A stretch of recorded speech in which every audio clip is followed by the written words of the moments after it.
DAZN. Et malheureusement, il n'y avait pas eu de match amical avec les futurs parce que Danes sont tombés faillites, donc ça a tombé mal. Mais... Un petit down là, alors qu'à un moment on les place favoris en termes de qualité de jeu pour le championnat assez tôt dans la saison. Il y a toujours un moment où ça tire la langue et là on a l'impression qu'ils sont dedans.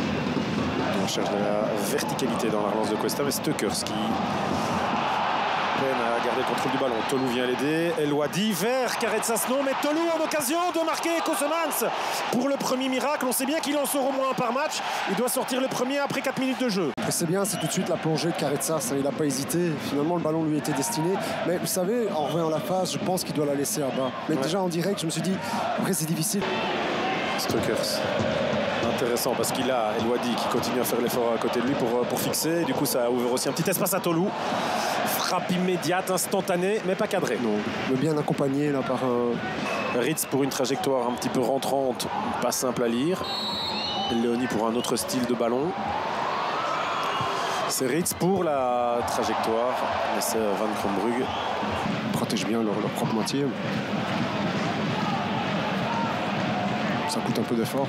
Cuesta El Ouadi qui passe le centre. Bonsouba qui laisse à Tolou. C'est magnifiquement effectué. Je ne sais pas si c'est volontaire de Bonsouba de laisser à Tolou, mais le résultat, il est là. Superbe. Le buteur marque. Ouais, superbe. Santel, on en avait parlé du côté droit qui est plus actif. On le sait, avec El Ouadi, l'action qu'il réalise, elle est magnifique. Après, je trouve quand même si son centre est bon, il y a trop de laxisme. Qui intervient judicieusement devant Caretsas. Et là, on a le match ouvert. Peut-être qu'on voulait voir combien de temps ça va durer. Là, cette situation un peu chaotique, mais chaotique plaisant. Et Dodzi sur Van Krombrugge, ça frappe, ça tire, corner. À plusieurs reprises, on a eu peur de commettre la faute, effectivement. Mais il y a ça, mais avant aussi. Ouais, le contrôle était parfait, la passe aussi pour Stuckers. Il y a un 2 contre 2 qui se lance avec même un troisième larron. C'est El Ouadi qui est en position de finition. Et Kosemans, de nouveau ce pied gauche pour arrêter le ballon. Il aura arrêté plus de ballons avec son pied gauche qu'avec les mains aujourd'hui. Mais le taf est fait. Ouais, de nouveau une bonne situation de contre-attaque là. Alors c'est vrai qu'il doit tour à tour se prendre des adversaires de qualité. El Ouadi qui bosse bien. Cette dernière perte, Alex, de Bonsouba. Je suis désolé. On peut comprendre les profils. Ouais, mais alors ça doit pas. Alors normalement, voilà, les sentinelles, ils doivent être là. Doivent faire leur boulot. C'est Caretsas qui y va et qui force Kosemans à un arrêt cette fois-ci avec les mains. Ouais, vraiment bien enroulé au premier poteau. Manque juste un tout petit peu de force parce qu'elle est très bien placée. Mais pour que Kosemans ne puisse pas aller la chercher. Donc déjà prendre la profondeur. Léonie encore qui n'arrive pas à rejoindre Edodzia qui voulait donner le ballon mais qui finalement s'en empare là. Oh les crochets, l'action solo pour l'arrêt de Van Krombrugge. Fallait la sortir. On voit ici Verskaren passer furtivement dans le champ de notre... avec les Limbourgeois notamment encore en train de construire quelque chose d'intéressant parce que ça passe là pour Stuckers qui arrive à donner à Caretsas qui est peut-être hors jeu en attendant ses buts, mais c'est hors jeu signalé en début d'action. Ouais, il est hors jeu. Caretsas. Mais tout ça par de double mauvaise intervention d'Ndiaye. Ici déjà, bon, sur le contre évidemment. C'est pas là, non, hein, c'est pas là, c'est maintenant. Ici, oui, il est hors jeu. Il sera nettement hors jeu. C'est dommage parce que c'était quand même la réalisation et de Stuckers et cet intérieur du pied là, second poteau, elle était parfaite. Amouzo encore qui dépose Metspet pour capter la frappe de De Greef. On sent qu'il est monté avec des intentions.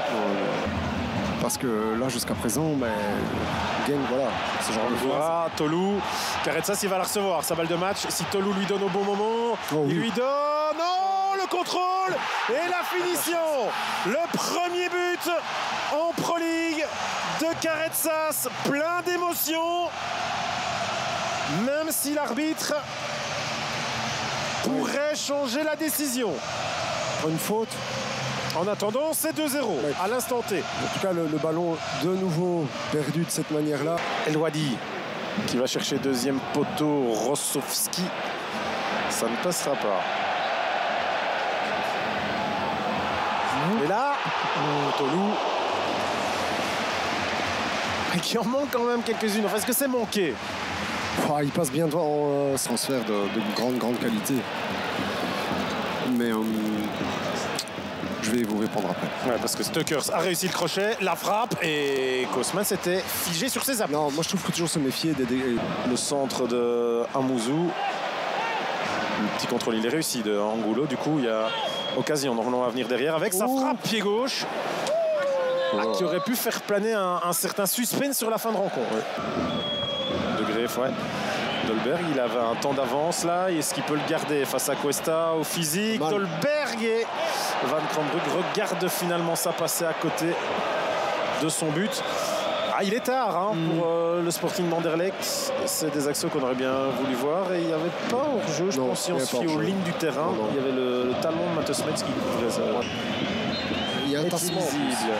En attendant, voilà, le Racing Genk s'impose pour lancer ce Super Sunday d'avant Noël sur DAZN 2-0.